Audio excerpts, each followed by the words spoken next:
Just a quick little proviso that while we are cheerfully calling all vegans, the opinions and beliefs expressed by them do not always reflect our own. Daddy, what's speciesism?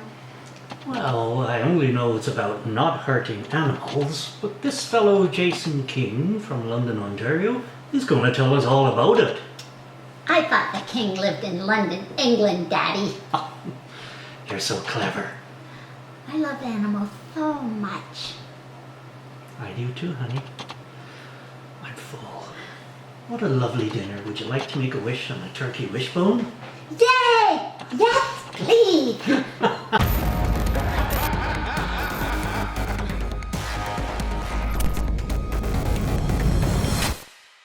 We're visiting with someone for whom I personally have a great deal of respect and fondness. He's unapologetic and unwavering in his convictions, and I love his creative juice when it comes to unique forms of activism.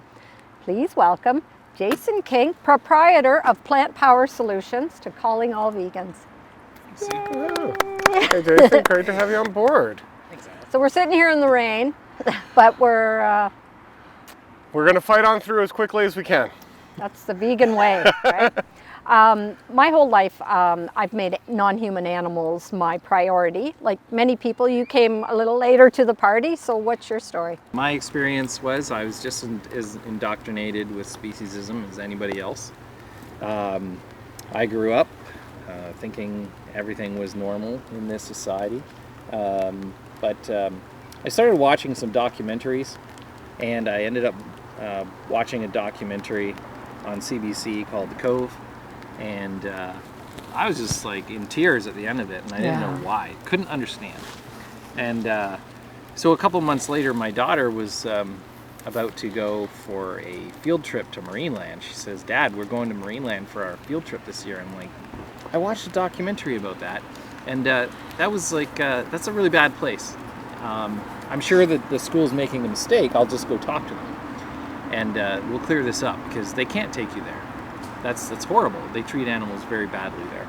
And so I went to the school, and I talked to the principal, and he's like, "So this is a moral thing for you?" And I'm like, you know what? That's exactly what it is. There you go. It's an issue of morality. And I thought, this is the key. Like, this is it. He's going to realize it. And he goes, "Oh, we don't really do morals at school. It's educational, and I don't have any influence on the teacher to change her mind." And so I started looking online. I discovered Sea Shepherd and MAD, Marineland Animal Defense. And so I started to kind of like dabble in educating myself about these issues. And so I got involved with MAD. I went to Marineland. I was there for the big day that we shut it down. And I just started to get more and more involved. I became a member of Sea Shepherd's onshore crew.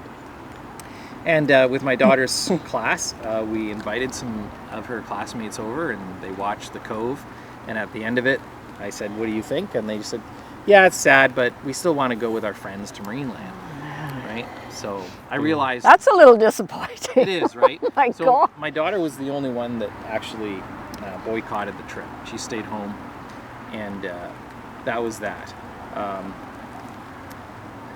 That was also the summer where the Sun... the Toronto Star came out with a series of articles about Marineland, and I'm glad to say that because of our actions, we didn't stop that trip. But in the fall, the first day of school, that teacher saw all of those articles, and she saw the media about Marineland, and she came to my daughter and she said, "You know what? I saw what happened at Marineland. I'm never organizing that." Wow, nice. Well, my kids, when they were small, the old Marineland commercials. We jump in the air, splashing waves in your hair. Everyone loves Marineland. My kids used to say, "Everybody hates Marineland," like trying to please mommy, right? I'm like, yes. Yeah. So that experience was the thing that kind of like hooked me, and I realized that if you're passionate about something, and if you can remain convicted to seeing something through, you can have influence. And Yeah. You can make change. That's right. So we didn't get the change we wanted, but we did affect some form Yeah. of change, right? Well, you flicked a little seed in the hole, I guess. Right. and- So at that time I was vegetarian for environmental reasons. I have a history of working in animal agriculture. As a teenager, I grew up in the country. I did chicken picking. Yeah. That's what they called it, where we go in and we take the birds out of the cages. That was a horrible thing, and I don't want to talk about it. Yeah. But I only did one day, and I didn't understand why I couldn't go back. Physically, I could do the work, but there was just something inside me that couldn't do it. Yeah. I wouldn't know that until later in my life. So I have a history in animal agriculture. I was a former hunter, and so I knew what happens to non-human people in animal agriculture, and as we use them as objects. I knew that.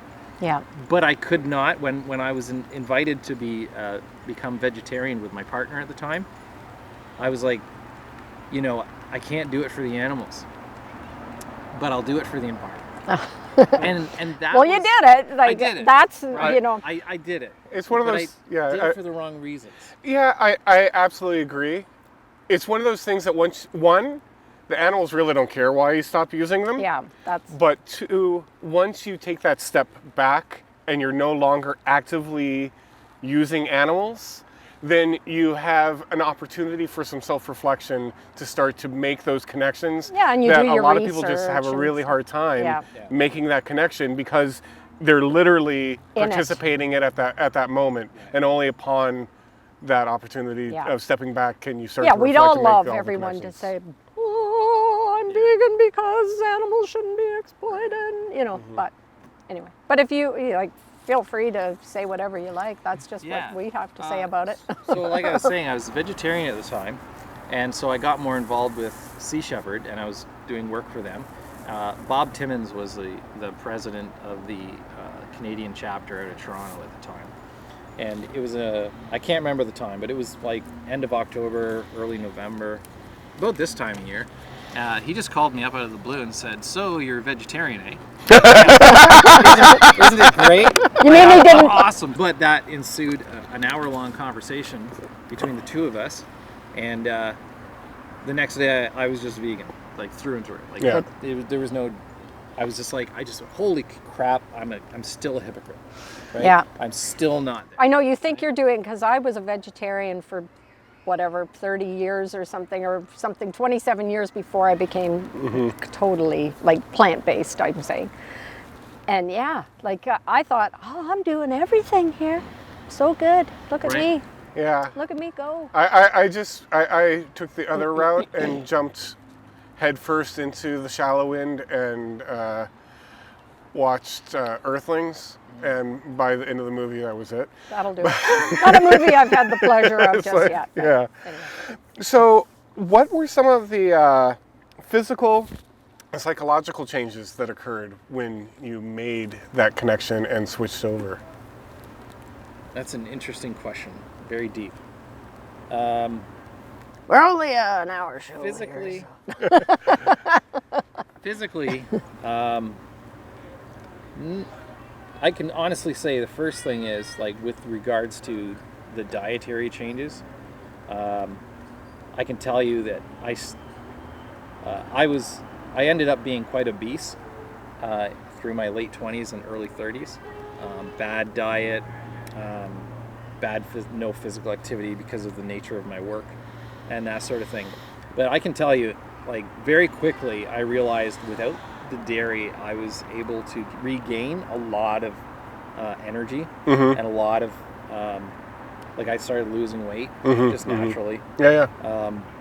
And yeah, so physically I started to feel my life coming back to me, where, I'm almost 50 now, and I feel like I'm better than I was in my 20s. Yeah. Yeah, I get you. I have so much energy now, which allows me to, do all of the things that I'm doing, Yeah. including running my business, which is a part-time thing, but a full-time job, right? And then psychologically, that was the most impressive thing to me, was the psychological change to my mindset and my ability to expand my horizons on what is ethical and what is moral, Yeah. and seeing beyond that. For instance, I'll tell you a little story. I also got involved in the very first thing after my involvement with Marineland was I started to work with some local peeps here in London on a fur campaign, right? And prior to this, I was very I was a very straight edge, narrow-minded person. And, I thought, stay away from people with tattoos and piercings and colored hair, right? I was very narrow-minded. Dum, dum, But dum. after I made the psychological leap to starting to expand my horizons on broader issues of including non-human people in my morality. You realize the freak show isn't so bad, huh? No. The freaks aren't so bad. No, you start to realize that society creates all these imaginary false barriers. Absolutely. And there's a purpose to doing that, right? And so I started thinking broadly on why was I conditioned to think that these individuals were to be excluded or thought differently of, right? Mm-hmm. So barriers started falling off of my shoulders and off out of my mind. So I became a more well-rounded individual and a better earthling by broadening my perspective on who should be morally included. Because society set up all these barriers around speciesism, and I found when I started dismantling my speciesism in my mind, like it was just natural that all of those other barriers around humans just also fell apart, because speciesism is the founding feature of all oppression. Absolutely. So when I started dismantling that, all of the other oppressions that had been built and conditioned in my mind fell away as well.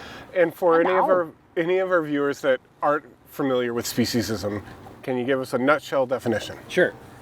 This is my favorite one. It is the systemic oppression of non-human animals by humans, specifically around the human supremacy.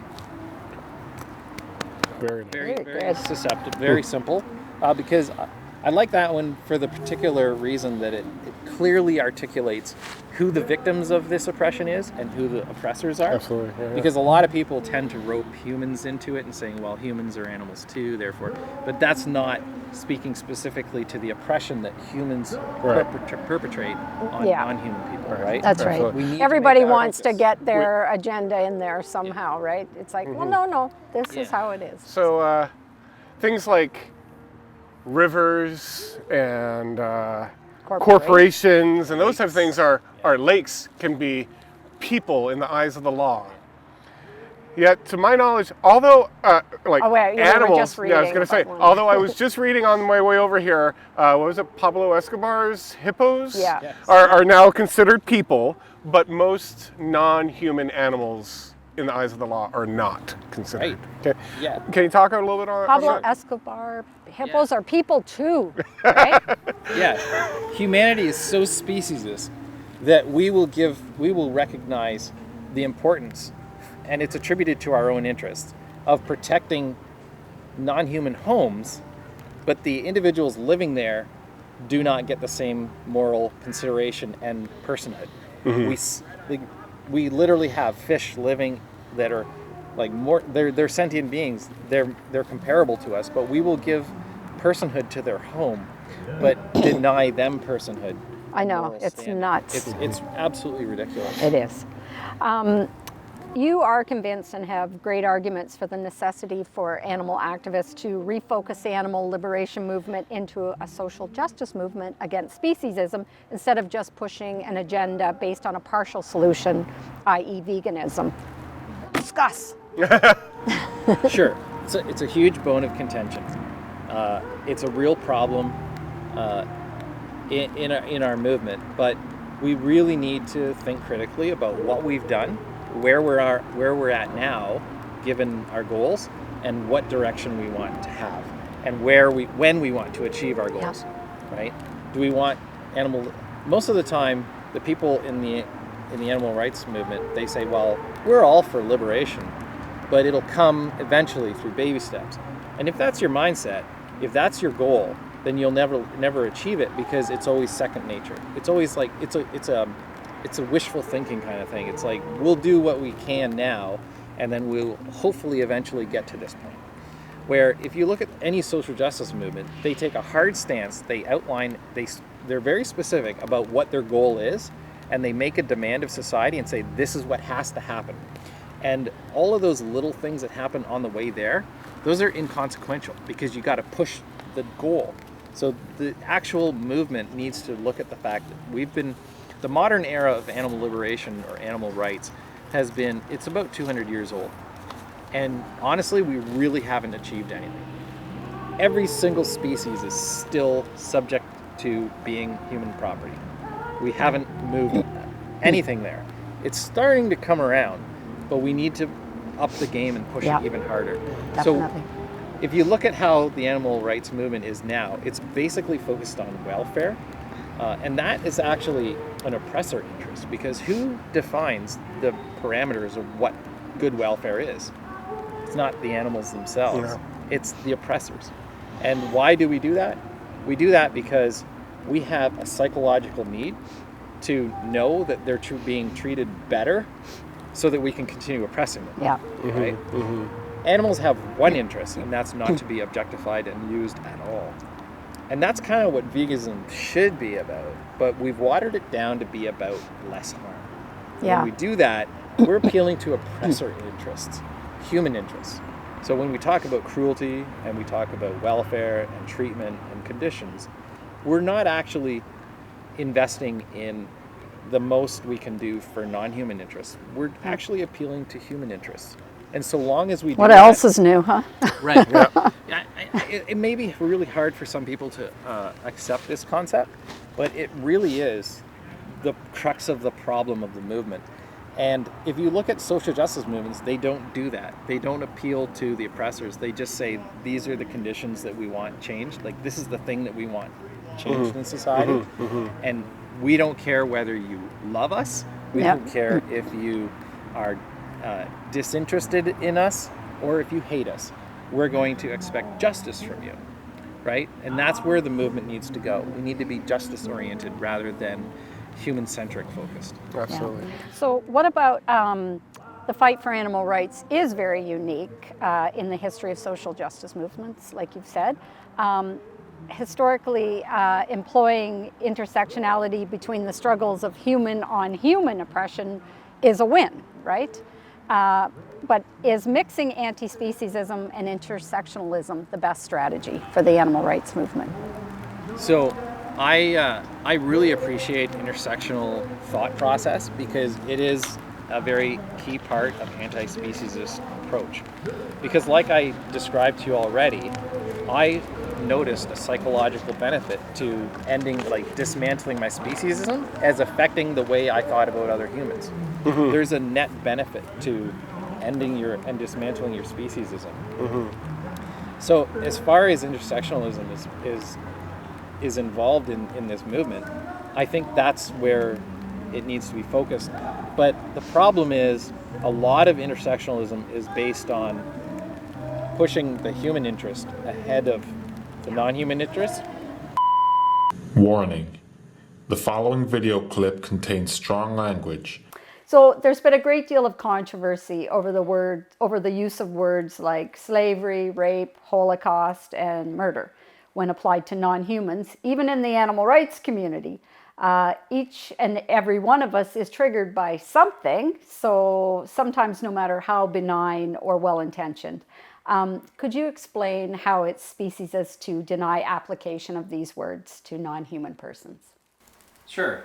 So it's very simple, actually. We use language. Language is a very powerful tool. You can use it to liberate, or you can use it to oppress. It's been used through centuries. The first thing that we do to somebody, or to a group that we marginalize and that we want to commit atrocities against, the first thing that we actually do is we demean them with language. It's the first step. So the first step to liberating others is going to be changing that language.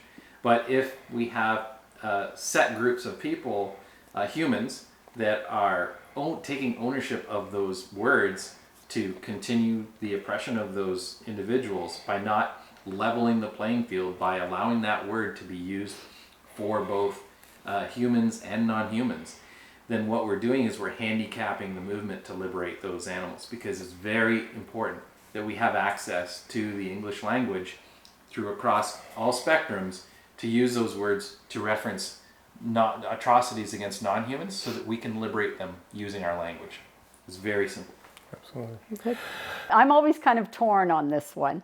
I try to be strategic and speak the language of the rest of the herd, kind of pepper my speech with both speciesist and anti-speciesist terms. So I guess so people know what I'm talking about in one way.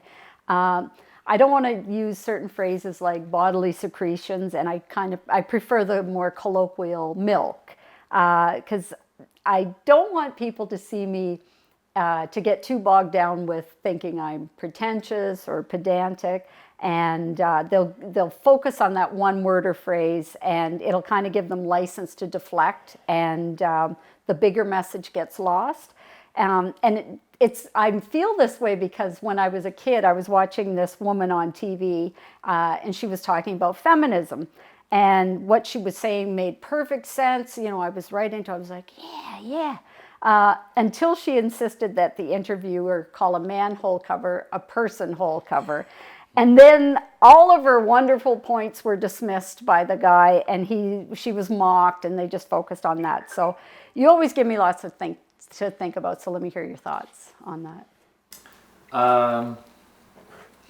Yeah, so when we're talking about changing the language towards one that facilitates a direction of society moving in the way that we need them to move, to settle and repair the harm we've done with an oppressed and marginalized group, and those who we're talking about today is non-human people. Now, me using that term non-human person or people may cause your brain to like trouble and trip over that for a while, right? But that's the kind of thing we need to that tension, building that tension in society, right? Perfectly said. Yeah. We need to create the tension. It's just like, if we're going to have change, it has to happen with our language first. And if we're going to bring others into the moral majority, we have to use the same language that we would use to those that are already in that club, right? Yeah. So, there's going to be an initial problem with introducing the language of liberation. So, one of the things that I think is valuable is the human world is actually not a real world. It's a very constructed construct. It's a construct of what we imagine and what we think to be. And so, basically it's true that whatever we think is. We have the power to manifest what we think. Cars don't actually exist. They would never self-produce in a natural world. But because humans have thought of it and conceptualized it, we make it happen. Well, this sure ain't Wayne's World, huh? You're blowing my mind, dude. But so in the humanity right now, person and non-human animal does not exist. But if we just manifest it, we keep saying it over and over and over, and we force society to accept that term, we win. Yeah. All we need to do is get people to accept that non-human animals are persons. And all you got to do is get them to say it, and they will believe it, and it will be true. That's the reality of human reality. It's a construct. We just have to change the construct. It's like the Matrix. It's only there if you see it. And we know, like as we discussed earlier, with things like corporations, rivers, and lakes, that we can adapt even on a legal level to be inclusive in what a person is. Absolutely. So if we can be inclusive for what a person is to include corporations, rivers, and lakes, and areas, then it makes sense that we should also be able to incorporate other sentient beings. It actually makes more sense than, as you said, the home of a sentient being considered a person, while the sentient being is not. So in law, Gary Francione he's a lawyer, and he talks a lot about animal law, and he always says that the basis of law is you treat similar things similarly, right? So if a human has all these qualities of sentience, we have sensations, we have emotions that are generated from those sensations, and if that is experienced in other sentient animals, then aren't we all equally similar to them? They are as similar to us. So it just doesn't make any sense that in law we're willing to extend personhood to things that do not have any similarity to us while excluding non-human animals, right? So it just makes sense that they should get personhood too. And the more we build towards pushing that agenda, I think we will get closer to liberation. Very good. So when we go out in the public and we have lots of variety of plant-based foods to choose from, I always remind people that we have buying power, and it's really important that we maximize our use of that buying power. So, for instance, you suggested the difference between going to Burger King and A&W, but my preference is you always try to do the best that you can. So you would try to go to a vegan restaurant. Absolutely, yeah. At first, right? And then if there's nothing in that area that you can get to that where you can support vegan people that are building vegan businesses, which when you invest in vegan businesses, you're investing not only in that business, but that money is going into vegan people's pockets who are going to use that money to spread their money amongst other vegan people. So the synergy action. Yeah. Right. So you maximize your buying power when you invest as vegan as possible. Absolutely. It's funny because on that note, when A&W brought those out nationwide, and I'm like, yeah, I don't see myself going there often, but it's really great for those individuals that aren't in a town that has easy vegan restaurants accessible, or you're traveling cross country. You at least know that there's some place that you can go that isn't just going to be beer and fries. Well, I like the idea too that I think it's more for people who don't eat vegan. True. And they get to try something like that where they have these great distribution channels and they have great marketing and stuff like that. They have street cred with people, and they go in and try it, and it's like, oh, this vegan stuff's not so bad, you know? Because we want to send a signal to these companies, and they will dissect the marketing of their products like to death. So we want to show them that when they are in a strong market where they're competing against other vegan businesses, they lose every time, right? We want to send a signal to them that you only win in markets where veganism is not growing. Right. So on that note, I'm completely off script on this one now, but what about companies that are in the animal protein business but are dipping their toe in there? For example, Tyson, Maple Leaf. These are companies that... You have to go too after you say Maple Leaf, though. Yeah, okay? These are companies, obviously, that we have major issues with, but they also see plant-based protein is where the trajectory is going. Right. And this is a personal decision, obviously, but what's your feelings on that? Do we support that? No, we don't. Absolutely, we don't, because we want to make it a moral issue. We want to make it about the liberation of non-human people.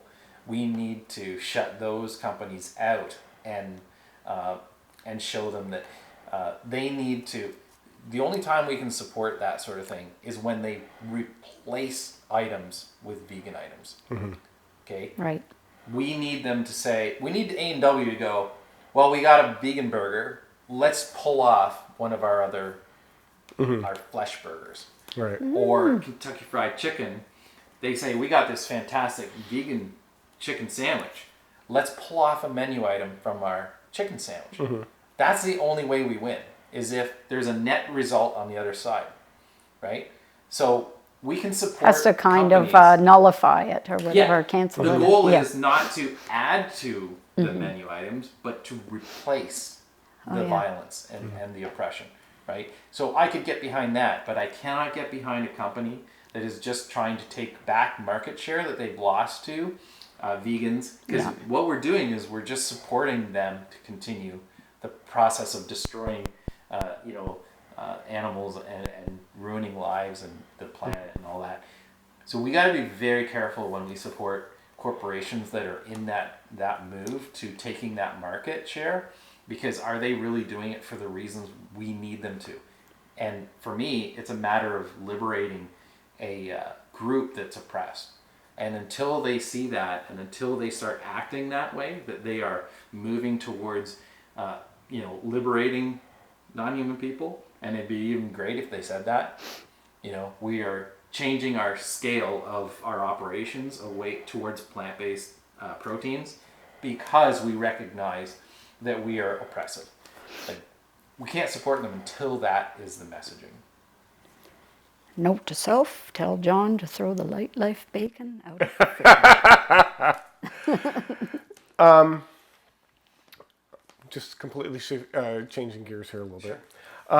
Can you just tell us about some of the many different campaigns that you've either helped organize or been involved in? Just kind of The evil genius of Jason King. Yeah. And we actually have you have something coming up involving these people. Right. So I don't really like to talk about myself as an activist because I don't like it being about individuals. But just to throw out there for reference for people to understand. Well, it can kind of give people some Inspire ideas people too, with some of the like unique possibilities of forms of things that can be done. activism, right? Like some Sure. people go, "Oh, I don't know what to do," and then you say something like what you've been doing. It's like, man, that's cool. Sure. So my first, I'll just tell you a little bit. My first foray into organizing my own stuff, except for the stuff with my daughters. Field trip to Marineland and my participation there. My first activism was organizing a protest on Ribfest in London, Ontario. Yeah. And a very unique situation came out of that. The owner of Ribfest came out and said, "Hey, I believe in your message and I want you guys to spread it. And please come back next year. Give me a month's notice. Call me back to remind me. I'll give you a free space at Ribfest." In Ribfest, and we'll give you a premium spot for free. All you got to do is guarantee that you're going to be manning your booth the full 5 days, 12 hours a day. And we were like, wow, I don't know if this is a good thing or a bad thing, but we thought about it. And so we ran with it the next year, and we were there right up every year until it was shut down due to COVID-19, and we plan to go back again. We also founded, in the process of doing that, Animal Liberation Alliance London, which is an animal rights group in London, Ontario. I founded that with Chelsea Gross, who's now moved on to Seattle. So that's kind of on the down low right now. I also got involved in organizing the Toronto Animal Rights March for several years. And I left that so that I could go focus on the starting up the horse carriage protest campaign in Niagara-on-the-Lake, where we're trying to get. And the interesting thing is, my friend Adam Sturr, through his organization, At War for Animals Niagara, started that campaign, and he started it from a welfarist perspective, where they were talking about the cruelty, and they were taking measurements of the temperature outside, and they were saying how cruel it was for the horses. And I went to him after the fact that I was looking for something else to do, and I said, I got an idea. Maybe we could try this, but flip it, and do it completely from a anti-speciesist approach, where we just talk about how this is speciesist, and horses need to be liberated. They are not property. They are not things to be used. Instead of talking about and focusing on the treatment of them, which we clearly were not veterinarians, we couldn't speak to that. We couldn't validate whether these animals were being treated well or not. We just don't have that expertise. But we don't have to have expertise to say these sentient beings are not property. They are not things to be used. Oh yeah, any dummy should know that, right? It's very simple. Anybody can say that. And that took a turn. Like when you changed your messaging, that also had a direct effect on how that was being received around you, correct? Absolutely. The townsfolk weren't too happy. The But town was extremely vicious against us. Yeah. And the reason I think it was is because they kept coming back saying, but we treat them well. We treat them well. Right. And we just say, but does treating a slave well justify the slavery? Right. No, it doesn't. So they lost the argument because they were trying to argue something we weren't saying. Right. So They were once the going with the common messaging, thing. once the messaging changed, then it's a lot harder to wiggle out of culpability Right. when it's a direct correlation that they already agree with when we're talking about humans. Right. Exactly. Right. Exactly. It got to the point where we were talking to people coming up to us that were just, they just hated us, and we'd have a direct conversation with them and say, "Do you think it's right to enslave somebody for their entire lives for entertainment purposes?" And they'd be like, "Well, no." Well, then how can you justify doing it to horses just because they're a different species than you? Mm-hmm. Well, I never thought of it that way. Mm-hmm. You got me thinking something like I've never thought before. That's the key. That's the key to change. Is we planted a different seed in their mind that they'd ever thought of before. And I don't know what they're going to do when they go home and deal with that in their minds for the days and weeks to come. But they can never unhear it. Absolutely. Right? On the topic of Adam, you and he a couple years ago were doing sort of workshops in Toronto. Yeah. You guys Loved it. know? I was there. I know. We have to pretend like we don't know. Okay. Can you tell us a little bit about that? And are you guys planning on picking that up Please, again? please do it. Yeah, so COVID-19 kind of threw everything in the works, and I branched out into doing a completely different project, like becoming a business owner, which I'm sure you guys want to talk about. Nah. But yeah, so we decided that this approach that we developed that was a great segue. The approach that we developed over the course of 2 to 3 years in Niagara-on-the-Lake, we realized we had something. It was like we had over 70 media hits across the country from what we were doing in Niagara-on-the-Lake. There's probably not a person in Niagara region that doesn't know the word speciesism now as a result of our efforts. Right. But we realized we need to teach other individuals, other activists, the new anti-speciesist approach and how to develop it and how to plan around it. And so we put together a small little workshop with a period of classes to help unlearn the ways of the past and to help train individuals in thinking from a social justice perspective for the animal rights movement to move it forward and evolve, because it needs to be evolved and we need people to be receptive to that. So yeah, we put together this workshop. You guys hosted it. It was fantastic. It was Well, yeah, that's right. We did. I forgot. I forgot that we hosted it. I knew I was there, but yeah, and I'm very grateful for that. And yes, absolutely. I'm pretty sure I can convince Adam to come back. He was a fantastic person to work with. But as I say, I'm always evolving as an individual with my activism and my thoughts. Yeah. And I already know, in the last year and a half, I've learned and developed so many more ideas that we really got to take it back to the basics and rebuild this whole thing again. But that's the beauty of evolving, is as long as you're evolving, so too do you grow and you change and you thrive in that environment. And that's the one thing I don't get, is everybody's like, imagine a brick wall and it's got Bill 156 on it, right? And everybody's like pounding on that wall. We got to get through, bang, bang, bang. We got to get in there. We got to do this. But they're putting up this wall and we got to pound through the wall. Well, I'm just going around the wall. Exactly. Through the or fence. climbing over it, or We what? have to be like water. We flow around the obstacles. So we got to find creative and diverse ways of when they zig, we zag. Exactly. We can't allow them to put up these brick walls. We got to find other creative ways of doing other things, and that's the anti-speciesist approach. Right. You are always 2 steps ahead of them. Right. And that's how we did it in Niagara-on-the-Lake.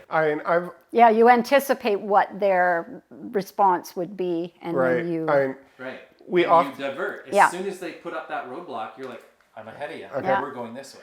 And that's one of the things Yeah. Right? So for instance, when they started trying to kick us off the corner, Then we brought in 10 vehicles that were all labeled up. Oh, and yeah.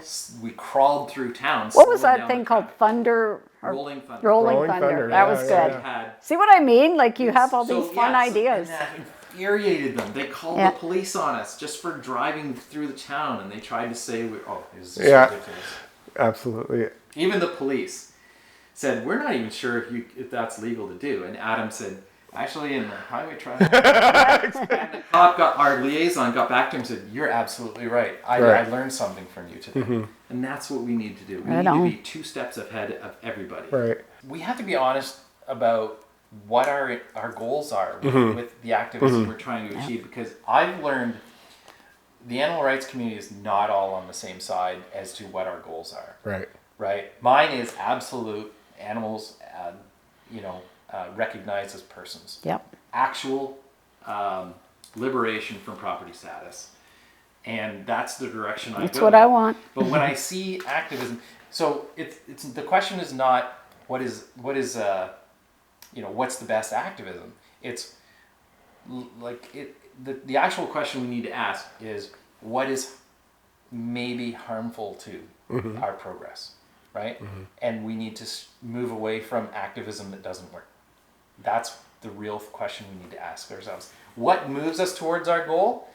What maybe impedes it, or even works counter to it? Right. I mean, it's unfortunate. I mean, it's something that I've even fallen into. You get off on the sort of interaction. We all have our terms, right? favorites, right? Right.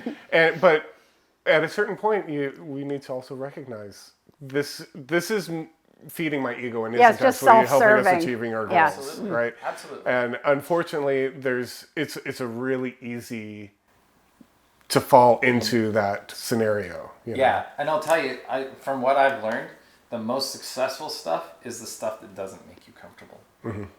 Don't say I do this because it makes me comfortable. Yeah. That's probably because it's ineffective and it's not leading anywhere. But it makes you feel good about the fact that you're doing something. Exactly. Yeah. Well, doing this show makes me very uncomfortable. So does that mean this is good activism? I hear a lot of it's the least you can do from a lot of animal rights corporations. Like, do this, it's the least you can do for animals. But we really need to be asking ourselves, what's the most I can do with my resources and my capabilities? Yeah, I think people should always be stretching, like push yourself outside of that little comfort zone, Exactly. you know? So I was just going to shift gears a little, and we touched base on it, the shop. Like, a lot of people talk about wanting to do it, plan on wanting to do it, but you've actually hunkered down and have done it.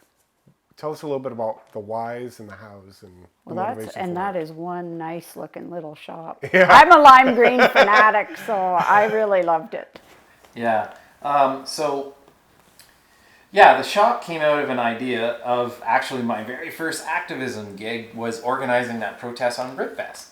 So over the years, we were constantly looking for products to sample to people, because what we would do is we would bait people into coming and trying our food, and then we'd hit them up with an animal rights message. Right. And engage them in that conversation. Some of those conversations went for hours.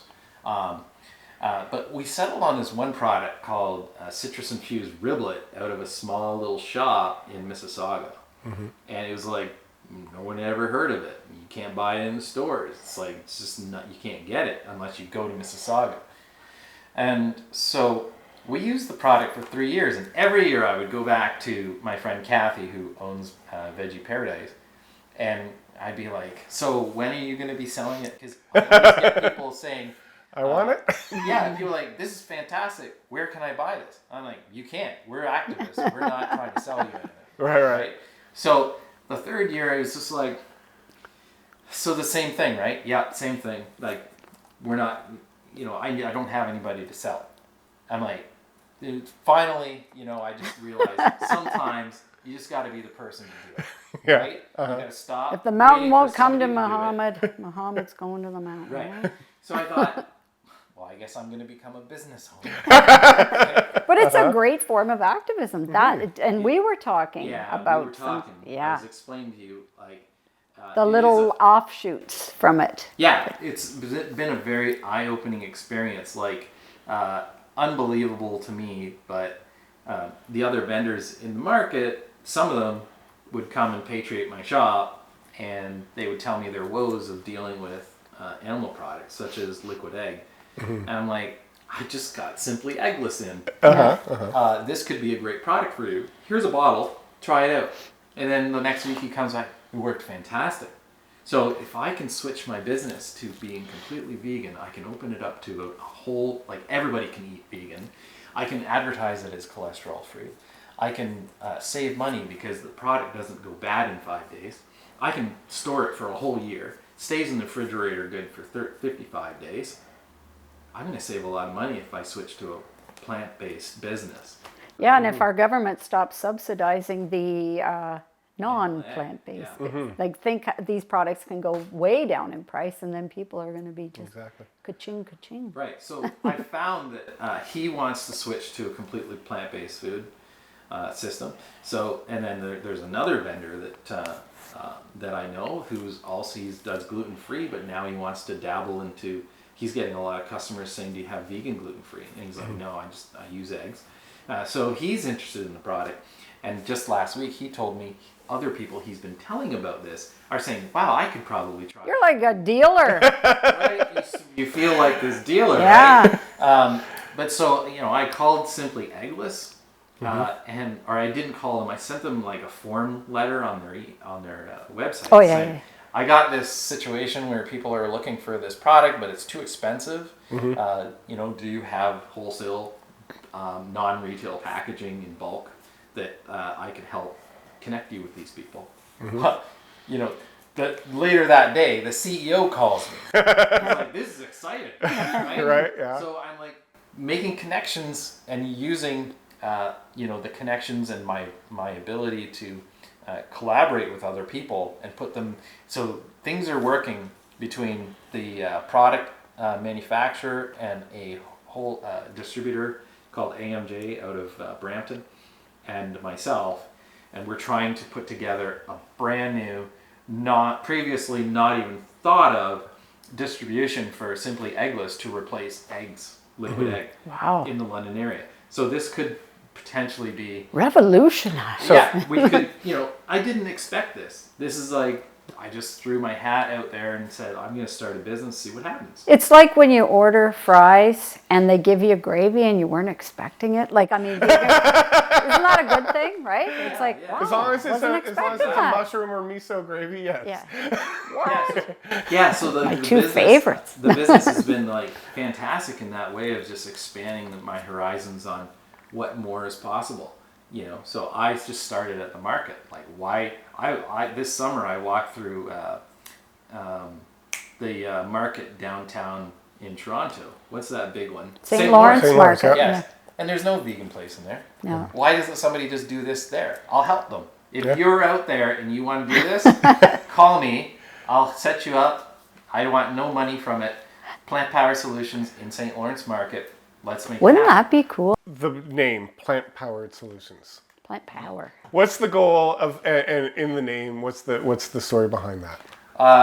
So I really hate when people call plant-based food an option or alternative, or any of these words that suggests that it is something separate or lesser than of the. You're basically saying there's a premium product and then there's this, right? So I wanted to get away from that. And so I thought, what am I actually selling? And I'm actually selling a solution to many problems. The problem that I'm solving is animal liberation, right? I'm trying to work toward that end. So I always say, like, when people go to a vegan or to a restaurant, they want to say, instead of saying, what are your vegan options? What are your vegan solutions? Because you're telling that person there's a problem with the normal thing. The normalized thing is a problem. I want the solution to it. So I built that into my name so that I can help spread that idea that plants are a powerful solution. Very good. Very cool. Something I did notice in your shop was that the prices were quite a bit cheaper than anywhere I've ever seen. Extremely cost effective. Yeah, well, I mean, now I can hashtag tofurkey if I say this. So when you buy tofurkey, I've only seen it, the cheapest I've seen it, $4.99, and it was $4.75 on your shelf. So that's awesome. And so we actually talked about this a little bit when we were in the shop without the cameras going, but tell us a little bit behind that. Why are they so cost competitive? Well, because this is not it's a business, but it's a form of activism. So plant-based foods needs to be affordable and it needs to be accessible. And affordability is a part of being accessible, right? So I want people that are walking through the market, which is steeped in, like, for instance, it's at the Western Fair Market. It's steeped in animal agriculture. Right? It is literally made of animal agriculture. It's literally made of horsehair. The floor is made of horsehair. So, I decided that, if I'm going to infiltrate these places where people that are not aware of plant-based foods are going to circle around and see my shop, they better come in and see that it's affordable and accessible. But also, there's a vegan community out there that needs to have access to their food.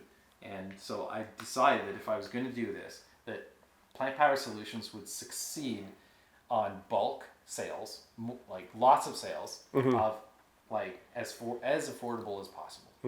So I'm hoping that people will help build my business through increased sales and continued patronage and bringing more and more people on to buy more and more product. And that's how it's going to grow, rather than selling to a very select group of people, buying very expensive products. Right. Also, one second. Another thing. Are you comfortable? Yeah. Fine. Okay, I felt bad. I saw you there in the corner. And okay. you're okay? Yeah. Okay. Sorry. So one other thing, actually, Plant Power Solutions actually started as a distribution company because I just wanted to help Veggie Paradise get their products in other yeah. There you go. Yeah, Okay? true. So in my dealings with major Dealings, there it major is. companies, Dealer. right? In my discussions, Okay, we'll major play along. chains, I got the impression right away that their most important thing is making lots of money. So Right. I can see, well, I know what the wholesale cost of the products are, and vegans are being gouged Right. left, right, and center. Oh yeah. Yeah. All across the board. Yeah. In like grocery stores, you're paying way more than you should. They are gouging you, and that's the reason that they have their products there, is because they know you're going to come there and buy it from them, and you're basically supporting the gouging by continuing to buy the products there. Now, you just relocated within the market, correct? Because you had a central location, and now you're off to the side there. And what was the major benefit of you doing that? Yeah, so the benefit was there was a space available that was for the same price as one unit, but it was it had like a third larger space. So I was able to, increase the space I had. Right. And there was also plumbing, which meant I could open up a kitchen and sell hot food. And so now, this was today the first day? Today was the big day. The first You guys day. decided to show up the first day that we started selling hot food. And we Damn, got that to was enjoy one of those, that was the... That bad boy was Very good. Very good. Yeah, Was very, that was a very good butcher. The banger one, British Yeah. banger. The very British banger. Very British We had them on the show. Yeah, that was an awesome... And I own stock in their company, so please do buy. So, very good and butcher food. that was it seemed like a success when it was just about closing time, and you were pretty much out of product on the heat grill there. So Yeah, today was very successful. Just quickly looking at the numbers at the end of the day, we were up significantly from last weekend, so I can tell that it's already making a difference. It's a game changer, like people to just and think of the activism you can do with that. Because My favorite part of today was reaching over the counter to give this like 10-year-old kid a vegan hot dog. right. That meant the world to me. That was like, here's the future. no toenails in that one, kiddo. Exactly. Don't worry. So- And you want to open even like a greasy spoon breakfast.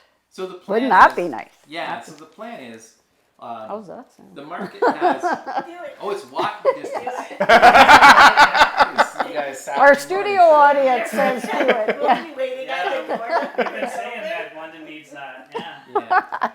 So this is like the market opens at 8 a.m. on Saturday, and there's nowhere in town you can go for a breakfast experience in London for vegans. So I thought the ultimate goal is to upscale the food service to the point where we're serving hamburgers as well as, and then eventually, hopefully, late spring, early summer.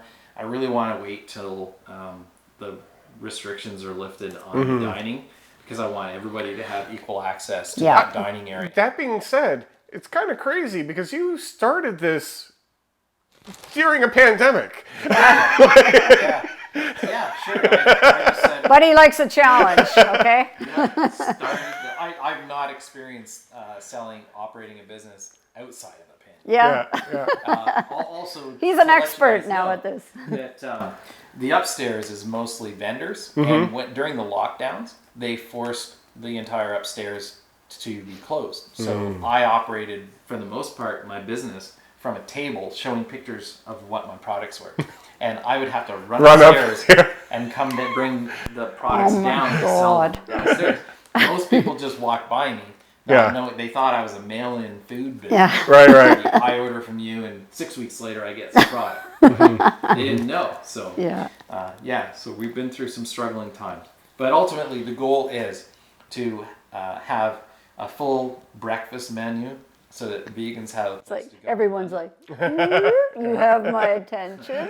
So I make fantastic blueberry pancakes, right? So we're gonna have pancakes. We're gonna have egg, English muffin, eggs. You can have your choice of ham slices or the Beyond patties, or who knows what else, right? But you'll be able to sit down and have a nice breakfast. We'll do the tofu omelets, or scrambled tofu. Yummy. And omelets and everything that we possibly can.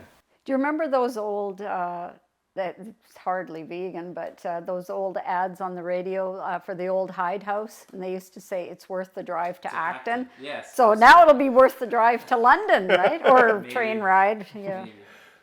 So I saw you whooping up those goodies in the fry pan earlier. Wait till the next segment. Yeah. Yeah, you guys can come down and do a breakfast scene. That would be awesome. Yeah. Shifting gears again. Sue was wearing hers earlier, but she took off because my we're sweater's off. inside. But can you tell us a little bit about the purple poppy pins and the story behind that and Say what's that. going on with that? Say that The 5 purple times poppy fast. pins? Yes. Okay, so one of the other aspects of my business, and I'll get into this first because it winds up to the poppy, is I've always been passionate about supporting sanctuaries, animal sanctuaries. And the closest one to us is Cedar Row Farm Sanctuary. It's been operating in Ontario for over 20 years now. Fantastic people.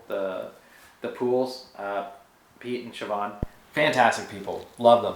And I always wanted that all of my activism that I do would somehow benefit non-human people, and Cedar Row would be the beneficiary of any financial things that I did.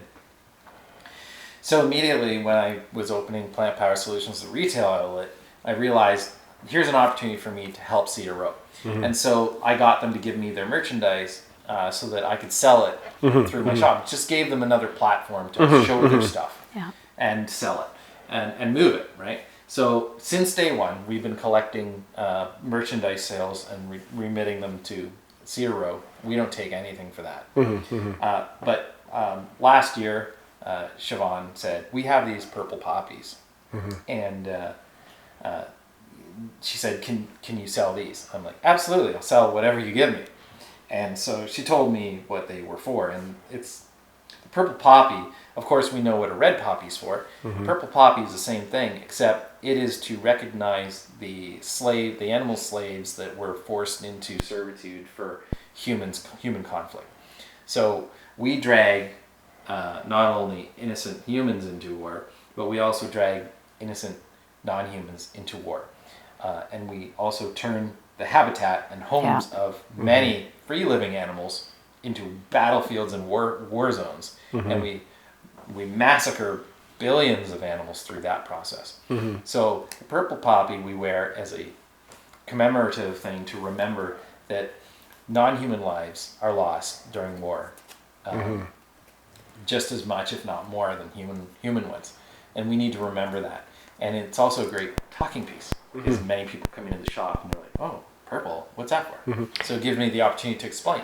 Right, absolutely. And it's one of those things that the animals, the non-human animals, can't even consent. Oh, absolutely. Right. Like, I think most people agree war is not a good thing. Yeah. But at least the human individuals that are taking no matter part how in it pressured they might be, they still have made the choice for whatever reasons to be there. But animals that are either having their land taken over through the war or being pressed into servitude for, bomb containment and sniffing this and transporting that, they don't even have the option to consent to that. No, absolutely. We don't give them. There are slaves, there are property, there are things to use for every purpose, including war. And that's just a tragedy. Well, with Cedar Row, you're also, the tips function on your point of sale system is benefiting them as well. Yeah, we just started that this weekend. I learned how to turn the tips out on Square. So it's a whole new world opening up for you now. So I talked to my staff and I said, since we're going to be doing food service, typically businesses that offer food service collect tips. I said to my staff, I said, hey, are you okay with we collect tips for Cedar Row because we operate here with a living wage agreement between us. But are you okay if we collect tips for Cedar Row instead? And they said, absolutely, because they're both into, this as an activism project. I told them when I brought them on board, I said, this is not so much as building a business as it is building an activism project. And you guys are partners on that. This is what we're going to do together. I'm the business owner, but we're going to work together. Like a team. We're a team. And you didn't even have to say, or I'll fire you after all that, right? That's good. That they're on board. Right. And I really wish that other vegan businesses would do the same. Yeah. So did you want to give a little shout out to these two wonderful team members? Your recent additions to your team. On staff. So I got to tell you about this amazing person first who was my first, project team member, Morgan. And it's a very interesting story. It's funny. So during the big lockdown during the winter time, I was sometimes really struggling to run up at the store, run up and down. And there's a whole bunch of people that wanted stuff. So there's a lot of people waiting. And Morgan was this young woman who was standing in the line, and I didn't even remember her, but she came up and bought something, and then she left. And then I got an email that night saying, I realized you're struggling there to manage your business. Do you need some help? How sweet is that? Right? Yeah. She's like, I could run up and down the stairs. Yeah. And I'm she's getting her steps in, right? She's got her Fitbit on. Yeah. So Morgan, I was like, wow, this is fantastic. Here's somebody very creatively asking for a job. And I responded immediately and I said, I plan to need somebody when we go back into in-person shopping. And I expect that the business will be thriving enough that I can afford to have somebody else. Especially because my career job, which I still do, requires me to work on weekends from time to time. So I said, honestly, I'm going to need somebody. Can I hold on to your information so that I can call you up, or so that I can approach you when the time comes? She's like, yeah, I'd love to be considered for a job. And I'm like, no, in my head, I'm like, no, I'm offering you the job. Yeah. She was like, I have to still compete. Yeah. No, you got it. Yeah. You were so creative and you reached out. Definitely. And she wasn't even vegan at the time. Oh, wow. And, I thought she was just somebody in the crowd who felt sorry for you, wanted to run, be your runner, Probably your gopher. Yeah. Probably was. But anyway, she's since gone vegan since I brought her into the fold. Nice. Right? And, but anyway, I had her for a while, but then she's a university student, so she had to move out of town, which meant she's still a team member. She's still part of our social media, and we chat from time to time. I heard she was in last weekend when I wasn't there. And she's a wonderful person, so the first shout out goes to Morgan. Very good. But when she left, I had to replace her. So this is an interesting story. I used Indeed for the first time. And why is that? I used Indeed because it's a platform. It's a social networking platform, and a lot of young people are on it. And so I figured, well, this sounds like a good platform. I've heard my daughter used it for jobs, so I figured I'd give it a shot. Yeah, Monster's all washed up these days now. Is it? I guess. Everyone's Indeed. Indeed. I'm so disconnected. I until you had mentioned it earlier today, I'd never heard of it. Yeah, so I built my ad and I applied to be an employer looking for a job, and I put the ad out and it was like not getting approved. And then I got a message saying, we're not sure you're a legitimate business. Send us this, this, and this. Okay, I did that. And then they're like, well, we're not sure about this document because you're supposed to send it as a PDF, not as a picture. I'm like, okay, well, this is kind of a little funky. Right. So I sent it in, everything that they did. This went on for 2 days. They bounced me around from department to department. And I said, look, finally, what is the real problem? Like, you guys, I've satisfied everything you've asked me. Well, turns out you in your ad, you're saying you require vegans to be hired. And we consider that discrimination. I'm like, okay, fair enough. I understand what you're saying, but I can't hire somebody that's going to come wearing Canada Goose Jack and hang it up because I have vegan customers that are going to expect differently. I can't have somebody come with half chicken, pull it out on the counter when a vegan walks in and wants to talk vegan with somebody. Yeah. You know, we are very specific, creative individuals who need to communicate with other people that are selling vegan products who understand the philosophy behind what we're doing. And I need people that act like that and behave like that. So they said, will you change the ad? And I said, sure. So I just changed it to, you must have very good knowledge of veganism, right? So that allowed me to decide how much knowledge was enough knowledge. Right. But immediately within, then they posted my ad. Put a chicken drumstick down on the counter and see if they go for it, right? Well, they didn't have any problem with me because in Indeed you can actually list a number of questions that the candidates have to answer. One of my questions was, how long have you been doing it? You got around it. I didn't have a problem with that. So I saw a couple of entries that came in first, like almost immediately. They didn't even answer. NA. They didn't even answer it. So I'm like, okay, next.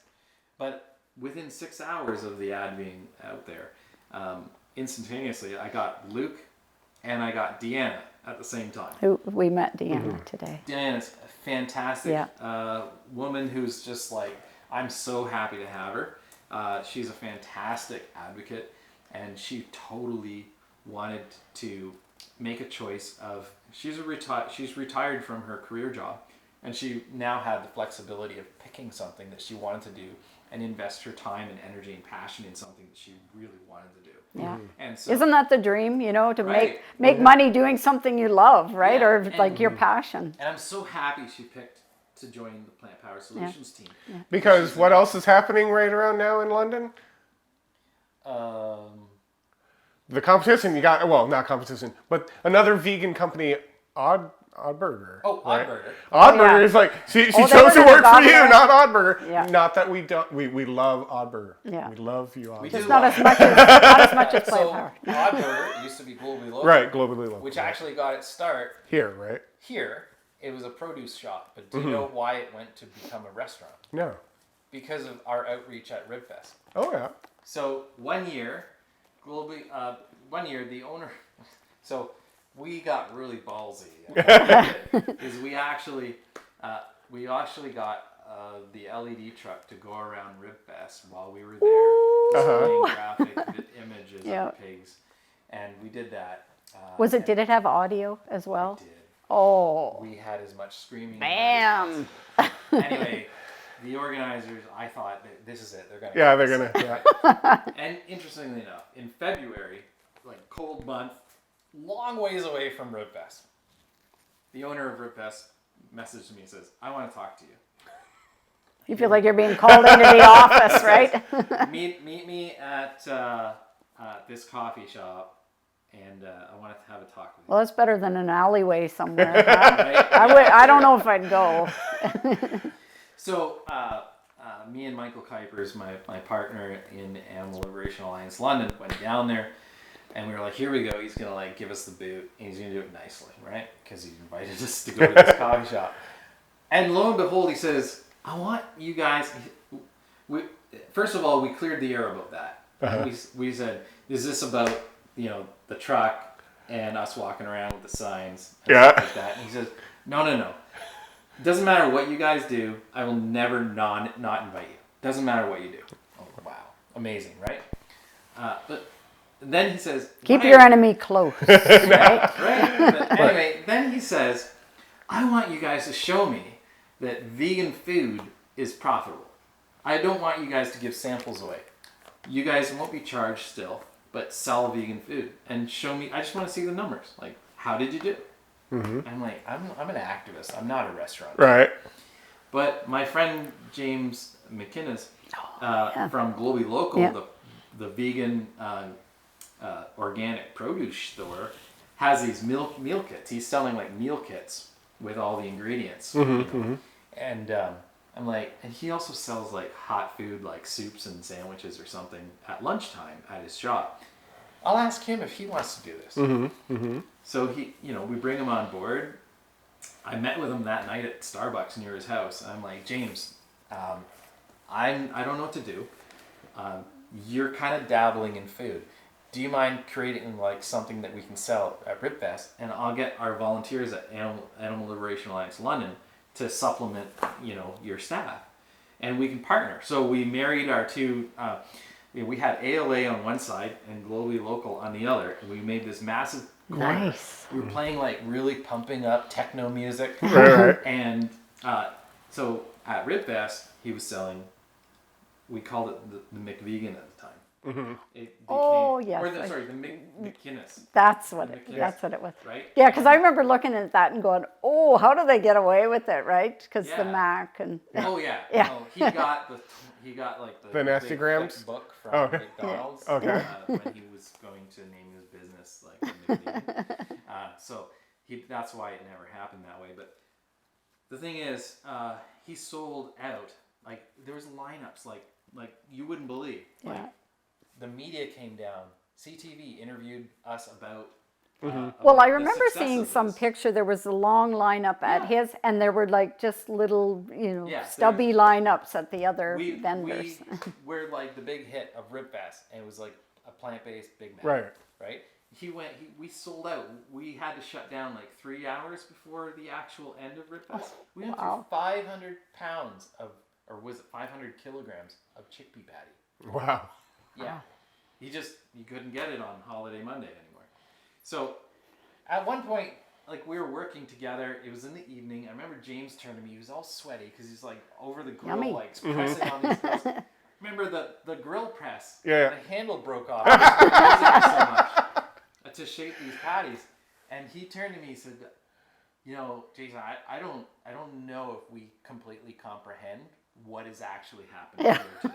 Wow. Right? And then within 2 months, he had a food Did truck. both that of he you was tear staying up? Like, was it a bro No, it's bro moment? No, I couldn't tell if it was sweat or Oh. it was hot. Nah, It's like yeah. Labor Day weekend or Yeah. the August weekend. But anyway, 2 months later, he had his food truck, and Christmas Day, he opened up the first physical brick and mortar location that was globally local. And you know the story from there. Yeah. Exactly. Odd Burger, he's now trading on the stock market. I own stock And with he's them gonna be too. opening I never a bought location in stock New York. before, but I've just recently, a couple of stocks from just vegan, So I'm really companies. proud of very good. of my contribution to making that happen by just introducing James to the idea. Yeah. of doing- And he of ran doing with it. it. And he ran Wow. with his partner Yeah. and his wife now. Yeah. And I'm very proud of what they're doing. That's And amazing. It's like you never know when you try different things and you just Yeah. make connections and you put things And the together. creative juice just starts to flow between everybody. Yeah, it's good. This is just amazing what we can accomplish if we just think. Jason, thank you again for taking the time. I know that this was a busy day, especially considering that you had your new launch of the warm food, hot food options. But The wieners. we really do appreciate you taking the time to speak with us. It's been a pleasure, and we look forward to hearing from you soon. Thanks, Alec, and thanks, Sue. I mean, I love you guys. You guys have been really strong supporters, even though we've not agreed on many things, or not all things. Yeah. But we've always found a way to collaborate together, Yeah. and I've really appreciated that, and I wish more of the movement was like Oh, that. yeah, definitely. You know, we will continue to collaborate until we can just not have to worry about Yeah. animal liberation in the future. People don't have to be jerks to one another in the meanwhile, right? And thank you, know? so much for coming down to my hometown, London, because it's really nice to see other vegan faces that I've seen forever. Yes, thank you so much. Well, we It's been love a you. pleasure. We love you. Okay, that's it.